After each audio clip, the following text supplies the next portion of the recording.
Welcome to the inaugural Festival of Journalism. Sort of a funny title because journalism deals with, Better? Journalism deals with pretty serious topics, right? Because, today, just look at the kinds of things that we're going to be learning about. There's the killings of journalists, both in Las Vegas and in Tijuana. Corruption in City Hall. This university struggled to deal with serious crime allegations in the neighborhood. So it's serious stuff, but it's a festival nonetheless because we're here to celebrate the drive, the integrity, and the determination of all the journalists in San Diego who work, have committed their careers and work every day to pursuing the truth. And also to celebrate our audiences, the people who want to know what's really going on. And together, these two sets of people, those who dig out the truth and those who demand the truth, support what turns out to be a sort of fragile social order, one in which truth matters. So, the design of our festival is meant to give you, our audiences, a chance to connect with journalists, the journalists you follow.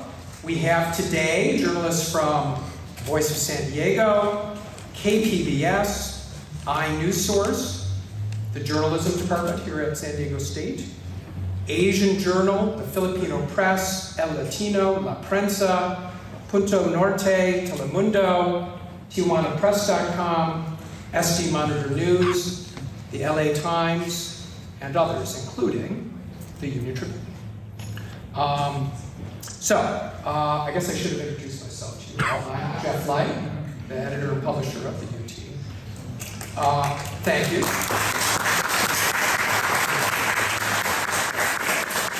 Our keynotes today have powerful messages to share, and I just wanted to encourage you all to attend and listen to each of these keynotes. So first up, when we're done with my wordy introduction, we're going to hear from Steve Sebelius. He'll talk about his reporter, Jeff German, who was stabbed to death last month, allegedly by a public official he had written about.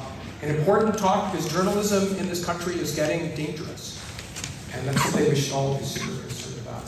Then at lunch in this room, this year's Pulitzer Prize winner, Marcus Yam, will show us his really incredible photography of the last moments of the U.S. withdrawal from Afghanistan.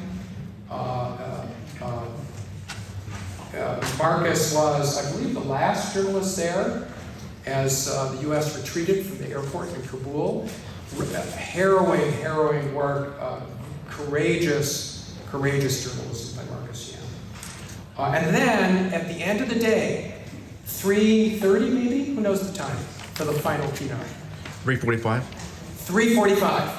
Okay, do not leave before 3:45, because if you do, you will miss Justin Brooks, the founder and head of the California Innocence Project, an amazing speaker, a person who has, through his personal efforts, freed scores of people from California prisons, including from death row.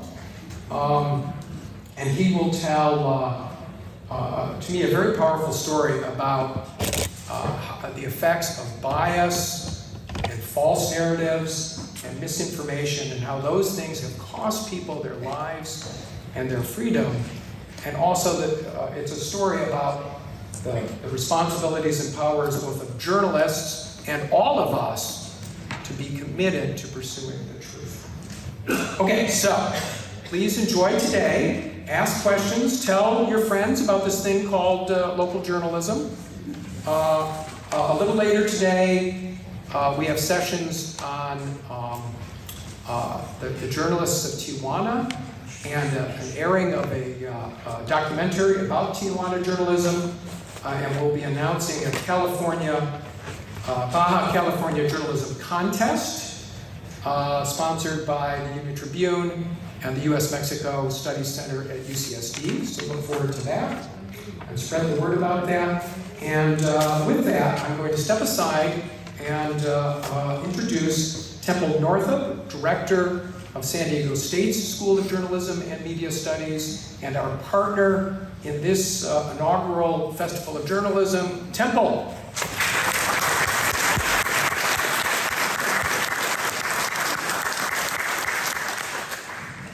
Thank you very much, Jeff. I'm just going to speak for a second because I know you're not here for me. But as the director of the School of Journalism and Media Studies here at SDSU, our mission is to train the next generation of innovative and ethical storytellers to go out and change the world. And so early this year when I get a call from Jeff and others at the Union-Tribune, and they say, we have this idea about celebrating local journalism. And that was probably as far as they got. And I said, I'm in. How can we help? Can we bring it to campus? We want to support it fully. And so it's amazing after many months of planning and a lot of work, especially by the Union-Tribune staff, that we're here to celebrate what we talk about, which is storytelling. And what's exciting for me is not only just the topics that we're going to hear about, but we're going to see all the different types of storytelling, from print to photography, to video, to audio, and everything in between. And so that's really exciting. So my 2 takeaway points for everyone here. The first one you probably already do because you're here, which is support local journalism. Get subscriptions, give money, however you can to support those local journalism organizations. And second, I of course will make a pitch that you need to support local journalism education also, because a lot of people who work for Jeff are our grads. Almost every news organization have our grads, either as employees or as interns, and so supporting education helps also support journalism down the road. So thank you all for being here. It's going to be a fabulous day, and thank you so much, Jeff, for all your support in making this happen.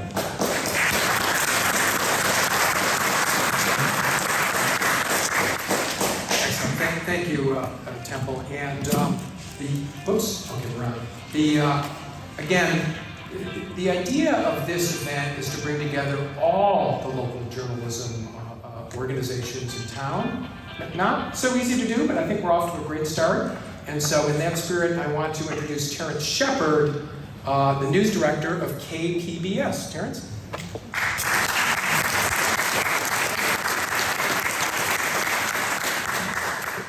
Thank you very much. Again, my name is Terrence Shepard. I've been news director at KPBS for 10 weeks. And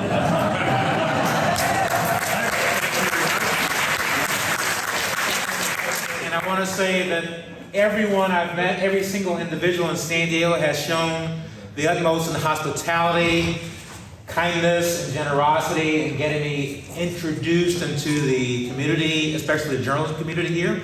I have a mentor who I met with before I started. He says, yes, this is the place to be because it's a great news town. And what that means to me is there are a lot of things that need to be highlighted. Many officials need to be held into account. And so there's plenty of work to do here. As I said, so I'm here at KPBS. We have a new headquarters under construction on the edge of campus. We hope to have similar events like this in the future as soon as we're done. The panel assembled, the organizers, thank you very much, and the name is appropriate to Festival of Journalism because people need to celebrate the desire and need to do what we do. It is dangerous. You create lots of enemies, but deep down, people appreciate what we do because it's crucial to our version of democracy that we be able to report what is happening, to make our audiences smarter, better informed, and reflect their realities. So welcome to San Diego State. We hope you have an enjoyable day.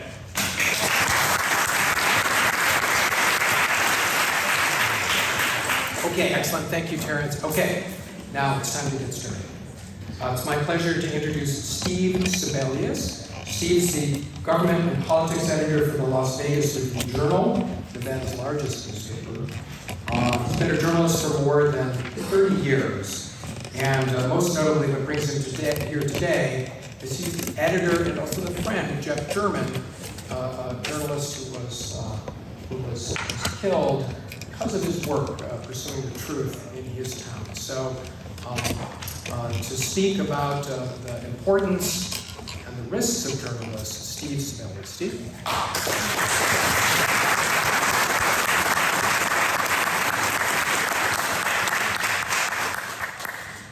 Thank you very much for this invitation.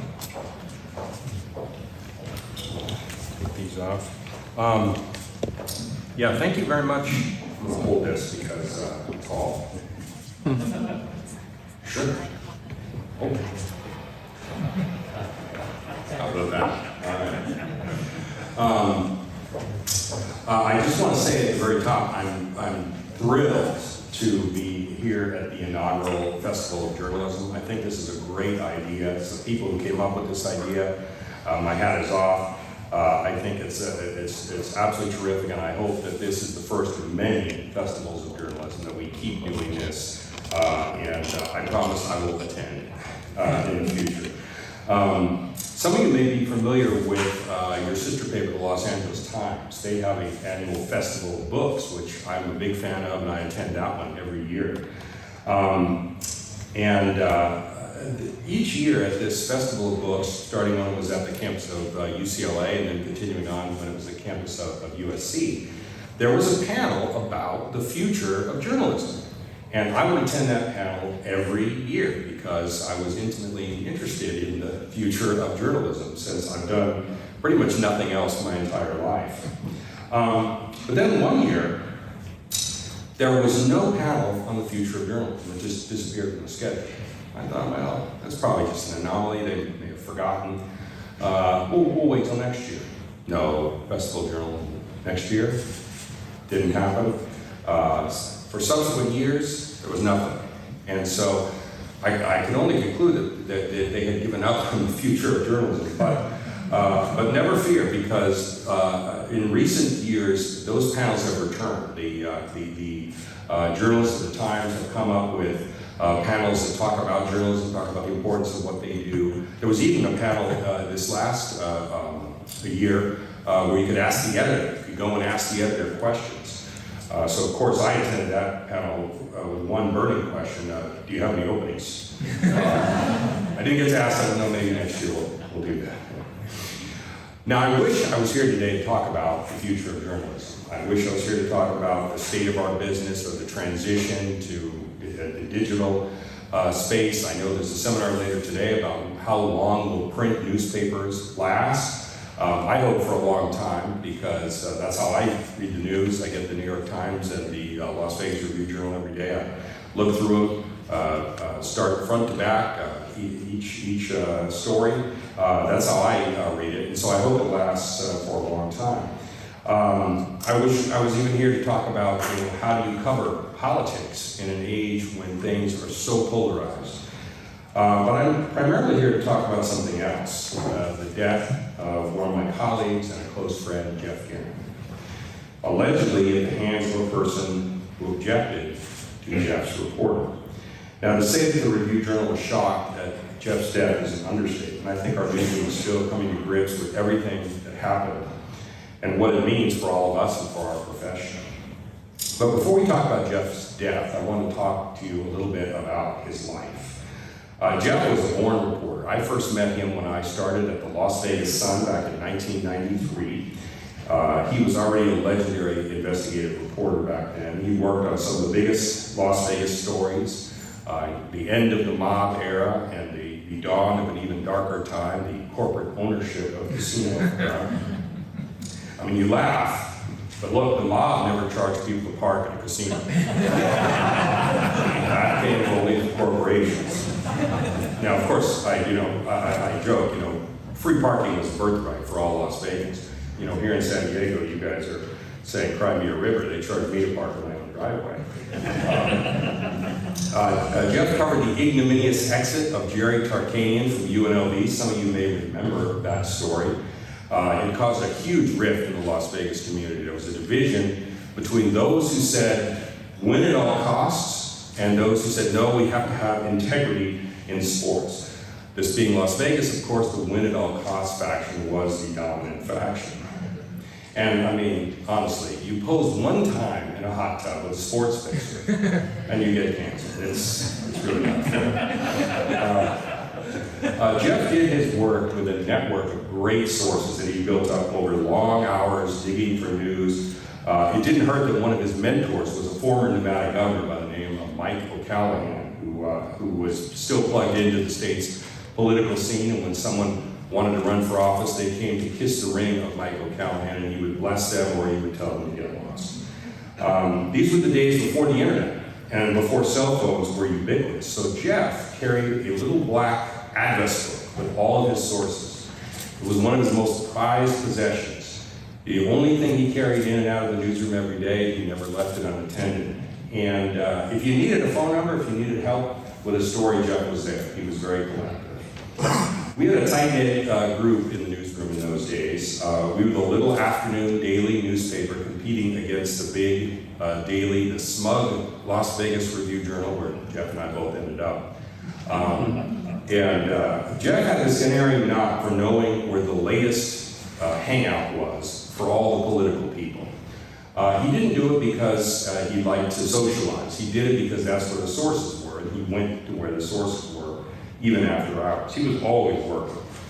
One thing about Jeff that's true of most reporters was his relentlessness. He was absolutely relentless. When he got onto a story, he would not stop. Like a dog with a bone, he would follow that story wherever it led, no matter what. He wrote about mobsters, congressmen, senators, city council members, county commissioners, the biggest business leaders on the strip, and he angered all of them at least once. He was once punched in the face by a mob associate.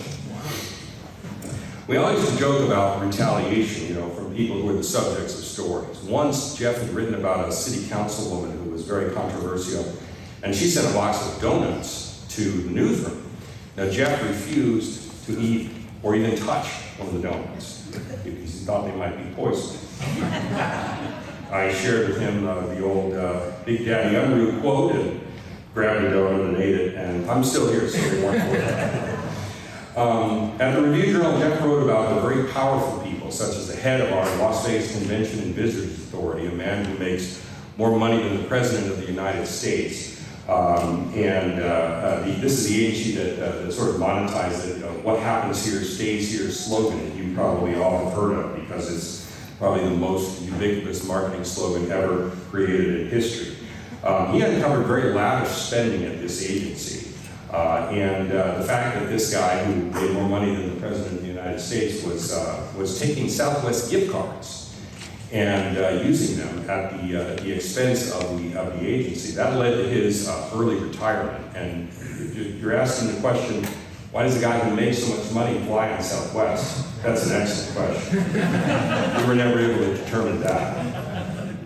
He covered the case of Ted Binion, which is the quintessential Las Vegas story. You have everything.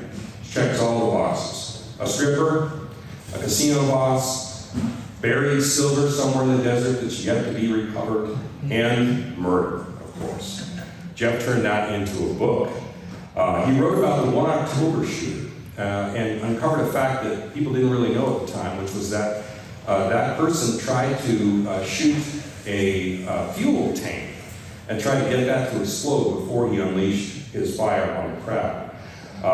Jeff wrote about how the Strip's casino's emergency response plans were not up to date and weren't even adequate, the ones that had been filed. He wrote about an FBI investigation into the finances of a city councilwoman who liked to take international trips on the previously mentioned convention authority's dime. He also wrote about an up-and-coming young assemblyman who didn't live in his district and was taking campaign contributions and putting them in his pocket. Other than that, he was a good guy. Famous, infamous, totally unknown, Jeff would write about everybody. And that's how he came to write about an obscure little office in Clark County called the public administrator. And what the public administrator does is take care of the estates of people who have died without a will, guide them through the probate, make sure that the money gets to the right hands. Previously, this office was most famous for public administrators taking the money and putting it in their own pockets. There was an official by the name of Robert Tellis who was elected in 2008. Nobody really knew who he was. This is a very, very, very low on the ballot office. Most people had never heard of the public administrator's office until we began writing stories about how its occupant had been accused of murder. He was accused of carrying on an inappropriate relationship with a staffer and bullying the people in his office. But the women who were in this office fought back. One of them was a daughter of a former police officer and private investigator. And so they banded together and they started following him around. And they followed him to one of his many assignations with this staffer, which took place in the back seat of her car in the parking lot of an outlet mall in downtown Las Vegas. Because Vegas is classy. Class. Really, that's what every woman wants, right? A man will sweep her off her feet and take her to a downtown outlet mall. Well, these women met with Jeff Garman at the suggestion of this private investigator who had dealt with Jeff earlier in his career, and Jeff had pissed him off as he had pissed off many people. But the investigator told his daughter, Jeff will follow this story. Jeff will go where this story leads. And he was right. After an initial meeting that lasted about 3 hours, Jeff dug into the story. He didn't promise that he'd write anything, but he said he would follow it. And he did. He got documents, he got emails, he got interviews with all the parties, and he started writing stories. Now, the county could not remove Robert Tellis from office. He was an elected official. All they could do was appoint someone to sort of come in and try to ease the friction in that office between Robert Tellis and all of the employees who he'd been abusing. Well, all the publicity from these stories led to Tellis coming in third in a 3-way Democratic primary for this office. So he was out. He was done. But even then, Jeff continued his investigation. There were more stories to be done about Robert Tellis. There were more documents to be found. Now, Tellis obviously did not like this. He sent angry tweets about Jeff on Twitter. He posted a letter on his website that said all these charges were false, and these women were agitating against him, trying to undermine his attempts to reform the public administrator's office and whatnot. But Jeff was not deterred. He did not stop, and he didn't really express any concern about his safety with respect to Robert Tellis. After all, he'd been punched by a mobster. So that really puts things in perspective. Well, that all changed on September 2nd. That's the day that police alleged that Tellis drove to Jeff's neighborhood in his own vehicle, dressed as a day laborer, broke into the side gate of Jeff's house, and when Jeff emerged to confront what he thought was an intruder, stabbed him to death several times.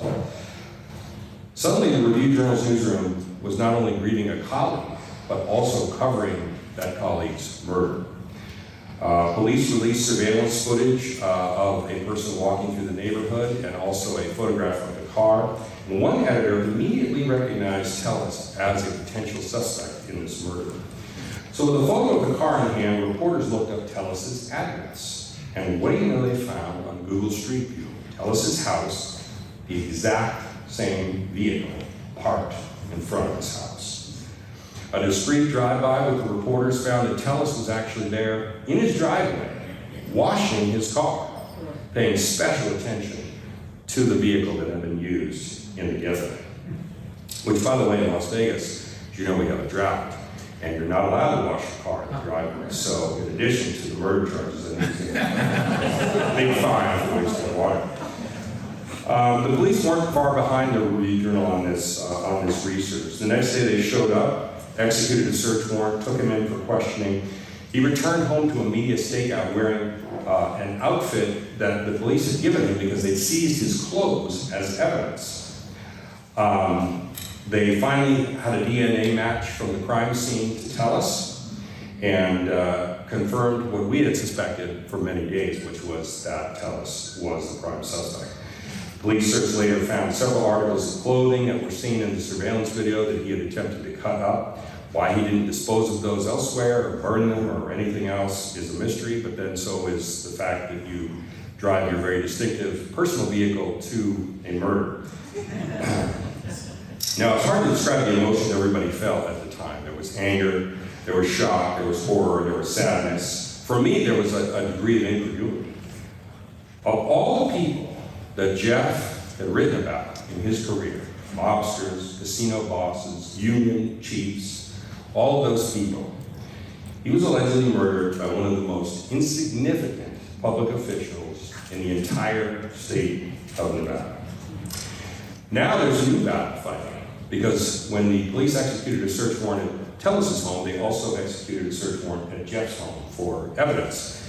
And in that search, they seized his computers, his phone, hard drive. They now want to search those devices for evidence against Tellis. The review journal is fighting that because those devices will obviously contain confidential sources that Jeff used in his reporting, and that could expose those sources to retaliation. The people in the public administrator's office are especially worried if Tellis ever gets out on bail or if he's acquitted of this crime of retaliation against them. So that fight is ongoing as we speak, and it's not the first fight that Jeff had regarding the Nevada Shield Law, which is an especially strong shield law. The attorneys for the police department say that a criminal defendant's rights far outweigh a reporter's rights. We obviously disagree with that and are pursuing a defense.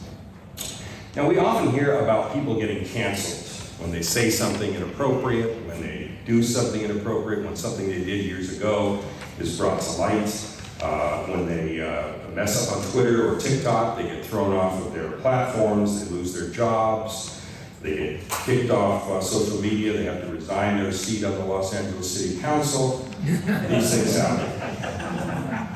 But Jeff was literally canceled, and for real, stabbed to death by an angry, unstable person, allegedly, who didn't like what appeared about him in the newspaper and wanted it to end. It was actual censorship. And we delude ourselves, we think that this is something that only happens in other countries, in China or Russia or Mexico. It can happen here, and it did happen here. Jeff now joins a group of people who've been murdered for telling the truth, names that we will all recognize, names like Daniel Perot or Jamal Khashoggi, Chauncey Bailey, Gerald Fishman, Rob Hyacinth, John McNamara, Rebecca Smith, Wendy Winters, Allison Parker, Adam Ward. And that's just the tip of the iceberg. According to the Committee to Protect Journalists, 55 journalists and media workers were killed in 2022 alone, all around the world. Now, behind those statistics is a story and a person. In Jeff's case, his murder took from us a great talent in journalism. It took from Las Vegas an important, vital voice who had been there for 40 years, a valuable colleague from the New Review Journal newsroom, and a friend to many, including myself. Now, I want to make one thing crystal clear before we go on. Jeff was not murdered for political reasons.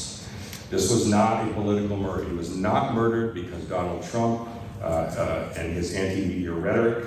He was not murdered because of the anger at reporters that was bubbling up all over the country. He was not killed because of left-wing protests against police killings or systemic racism or inequality. He was not killed in a riot against police violence. The evidence uncovered so far is to be believed. Jeff was killed for one very simple reason. He told the truth, and somebody didn't want the truth reported. That's it. Now, when Tucker Carlson goes on Fox News and interviews the Republican nominee for U.S. Senate in Nevada, Adam Waxall, they tried to shoehorn this case into the larger narrative about left-wing violence soaring across the nation. That's totally off base. When people on the left try to blame Trump, at least for this particular killing, they're also wrong. This was not political murder. It was entirely personal. But guess what? This did not work. Rob Tellis's attempt to silence Jeff Garman did not work. As we've seen in other cases, Chauncey Bailey's case, John Bowles' case, every single story that Jeff Garman was working on at the time of his death has been assigned to another reporter. Every single story that he was working on will be finished. Some already have been, bearing his name as a co-byline. But I promise you this, nothing Jeff sought to bring to light is going to remain in darkness. As a consequence of this despicable act, more people know Robert Tellis now than ever would have known if he'd worked out his unremarkable political career in Las Vegas. Only they know him for who he truly was, not the person who tried to pretend he was. In depth, Jeff's stories have gone nationwide. The front page of the New York Times, the style section of the Washington Post, CBS This Morning, and in other papers, large and small, especially the Las Vegas Review-Tribune. What telestuff concealed by murder has been writ large by journalists doing their jobs, and it will always be this way. You cannot kill the truth. You cannot kill the spirit of people who spend their lives trying to bring the truth to light for readers, viewers, listeners, and platforms like old school print newspapers and brand new as podcasts and Instagram stories. The shadowy figure in Oliver Stone's conspiracy film JFK, played by Donald Sutherland, told Kevin Costner's character in that movie that, quote, fundamentally, people are suckers for the truth, unquote. And it's true, they are. And we need truth tellers now more than ever, at a time when many people simply don't want to hear it. When they burrow into their media silos, they need people who will rededicate themselves to finding what Bob Woodward and Carl Bernstein called the best obtainable version of the truth. And that's what all of us at this festival beyond need to do. We need to follow up Jeff's example. We need to work hard, listen to people with story tips, tell you they're suffering, and that they've been told that nothing can be done. We need to dig in, get those documents, do the interviews, be fair, listen to all sides, and tell the rest of the world what the best obtainable version of the truth is. And keep at it until things change, until justice is done. That's what Jeff did for his entire career, a career which is now sadly ended, but which can serve, I think, as an inspiration to the rest of us as we march forward in his stead. I wore a lapel pin today that says, America needs journalists. That's never been more true than right here and right now. Whether you cover the school district, or city hall, the police beat, politics, or whether you're an investigative reporter like Jeff was, America needs you. It needs you telling the truth. It needs you carefully weighing the evidence and going where the story takes you no matter what. No matter your personal beliefs, no matter your biases. It needs you to let yourself be surprised by the facts, as Jeff often was, to learn new things, and to make sure you're as fair as you can be, while also being as tough as you need to be to get the job done. It needs you to stand up in the face of relentless criticism, Twitter trolls, random emailers, community gadflies, and criticism all the way up to the President of the United States. It needs you to be fearless, resilient, focused, and determined every day you go to work to do your job. America needs journalists, so I hope this festival today will be the start for all of us to rededicate ourselves to a very noble calling and to serve the First Amendment and our fellow countrymen and to uphold democracy and above all, in the words of William Shakespeare, to tell the truth and to shame the devil. So thank you very much for the privilege of speaking to you today. I'm honored to be the inaugural speaker at the inaugural Festival of Journalism. I hope this goes on for many, many years, and I thank you all for your kind attention.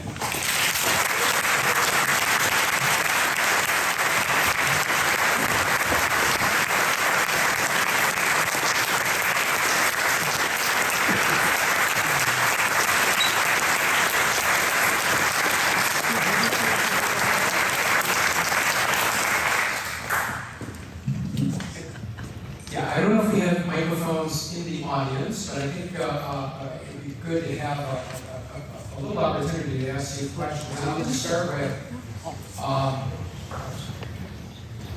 given Jeff's story, and this is, I guess, a question for all of us. What are you doing about security? Can't hear. Oh, about security. And in particular, I'm struck by, the circumstances here. After this career, a courageous career confronting people, menacing people or people of power, it was the least likely suspect, right? So I don't know if your vision is on anything in particular. The Review Journal building, I don't know if any of you have ever visited it. It's a windowless brick building.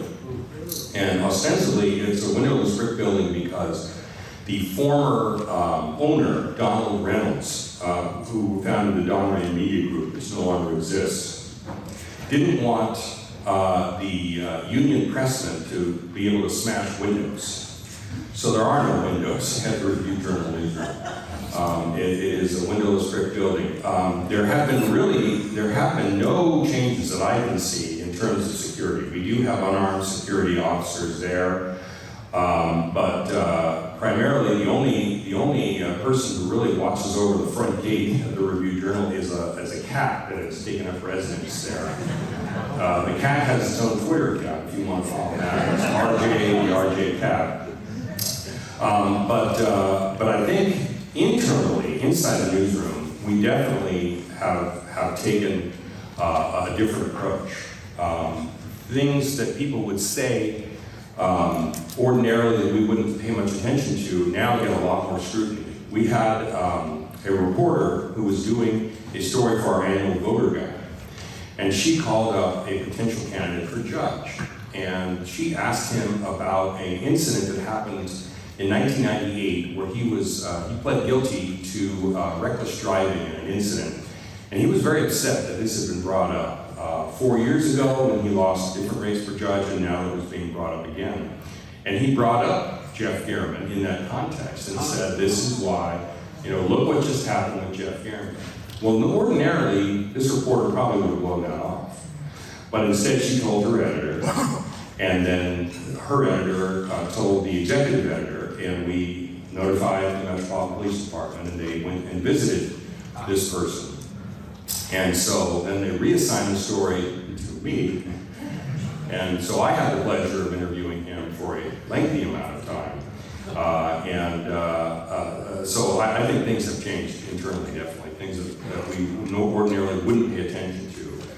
We would, and I encourage all of you, if there is something that makes you think twice, that makes you feel uncomfortable, do not ignore that. Rob Tellis had all the signs were there, but only in retrospect did we see them clearly. Now we have to see them clearly in the moment.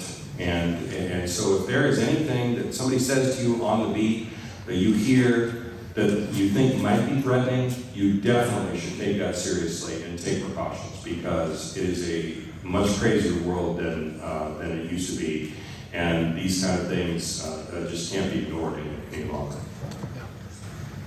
Yeah, there's a question back here, Franco, if you could bring the mic. First of all, my compliments to the newsroom for the work they did following the murder. Very impressive. When I read the piece in the New York Times last month about what your newsroom had done, I flashed back onto the murder of Tom Bowles in Arizona, which, of course, led to the IRE's investigation, collective investigation of that murder and organized crime in Arizona. I'd be interested to hear what similarities and differences, outside of the obvious, in the here investigation is singular, not multi-institutional. What similarities and differences do you see between those two cases? Yeah, I think the similarities are obviously that a group, or in this case an individual, wanted to stop somebody's reporting. And it's a fool's errand to try to do that, because as in the Bowles case, journalists from all over the country descended on Arizona and pursued that reporting until they had finished the story. In this case, the Review-Journal primarily was the one who, pursued this story and is still pursuing this story. We're still publishing articles on that, the results of public records requests about Tellis and things like that. So the message, I think, from both of these cases and from the Chauncey Bailey case in Oakland is that killing a journalist does not stop the story. It will never stop the story. People will come and finish that work and expose what's going on. So obviously, I think in this case, there's a degree of irrationality here. This was somebody who had a quite a well-developed sense of himself, and what his career ought to be, and that was not going to happen. And so I think you saw that was I think part of the motive, if I could speculate on what that would be. But I think the similarity in both cases is you just can't silence anyone or stop a story by killing a journalist. That doesn't mean people aren't going to try. It's an intimidation tactic in many ways to say if you are going to write about the cartels, or you're going to write about the mafia, or you're going to write about Vladimir Putin, you will end up dead. And so it's an intimidation tactic, and we can't give into that. We can't allow that to happen. Okay, excellent. Thank you, Steve. There's another question here.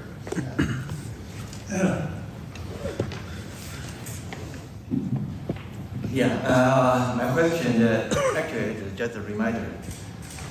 Right now, I know that youth people already take care of enhance security for the person. But the problem is, right now everybody knows the drone, right? So if somebody drone, they can kill you in remote. So if somebody try to kill you, even you don't sense it. Right? You are talking about a sense, some you don't sense it. The second thing, once it happens, how do we do the justice? I know it's not the only problem for the journalist, for everybody, but especially for a journalist. I don't like you. Even right now, I pretend nothing. I go home, I ask somebody in the South Pole with a remote drone, bingo. Yeah. Okay, so that's a very serious problem. I think luckily most people don't have access to armed drones,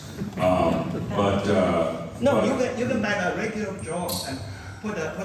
But I take the point. Look, the Secret Service will tell you that if somebody is willing to trade their life for the president's life, they'll find a way to do it. And if the president of the United States, one of the most well-protected people in the entire world, is vulnerable, then all of us are vulnerable.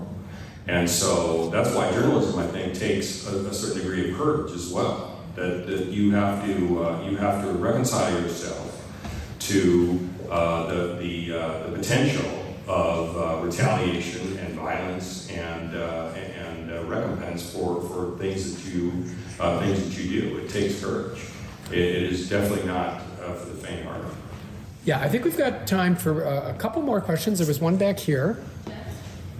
Oh, okay. So we'll get you as well. I'm sorry. Go ahead, ma'am. I'm glad to hear that the police department took the threat of the journalists, even implied threat, seriously. Because if you go back to the summer of 2020 and the protests that followed the George Floyd killing, there were incidents of police being not only hostile but violent toward journalists covering the protests. Did you see any of that in Las Vegas? Oh, yes. And colored any of your interactions with the local police? Yes, we had reporters for the Las Vegas Review-Journal who were shot with pepper balls, which are projectiles that disperse a chemical irritant to ensure that crowds don't gather. And we even had one journalist who was arrested. That arrest was voided shortly after we raised objections. So the police department in Las Vegas did, engage. I think a lot of them did indiscriminately, whether you were covering a story or part of the protest. They did that.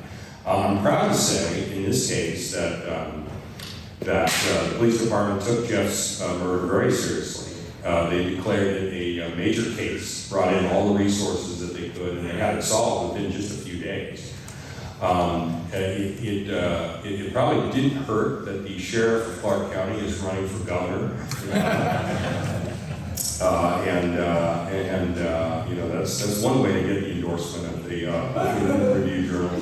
But he took the case very seriously, and he kept the executive editor informed of the progress of the case.